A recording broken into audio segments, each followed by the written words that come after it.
Butandu ahanguto eyakazo erikuza ibanda kandi umuntu omwe niwe yaferaho abandi bakahutara kirenga bakirukangizibwa omararo.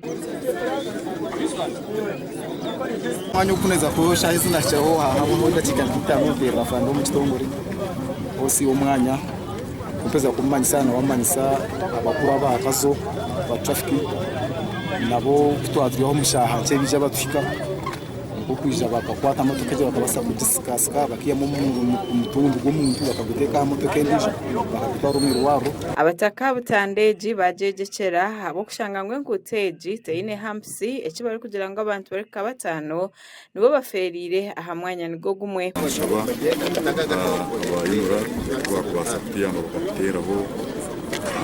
hampsi abo umwanya dangerous munonga nenyuma ho umukozi kumwe bironije accident yo wapichi nenyuma ho baraho almost umwaka atatu accident kita. Kansara Ntungire Fred owagamba ho nitwe yagambari butandeji hari kugira ngo ikizibu no kushanga ngo mwanya ogutwine ho hampsi zona uko accident eri mufuso yabayikonyire ebintu bikushanga empapura nari amaboxi bene yatomerana n'akamotoka kake akabantu karibanda kandi ufuso yabanezi ibanda aho accident ejo umuntu umwe yafa wabari mu kamotoka kake ari kumanyanga Saidi umushubuzi wo mwana rangano umurwa kayi.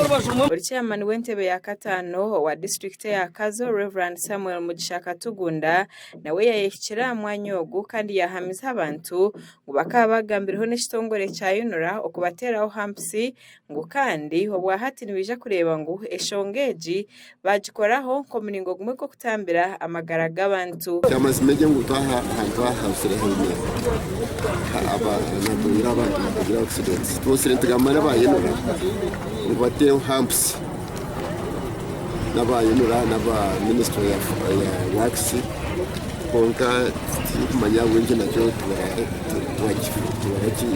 rero mamane konka tozo zafana ngo bateho hampsi bena bonira ukwaza kugira kugamba nabo amakara gagasha kwa Sima Naume ahabwa Sky TV omurikazo.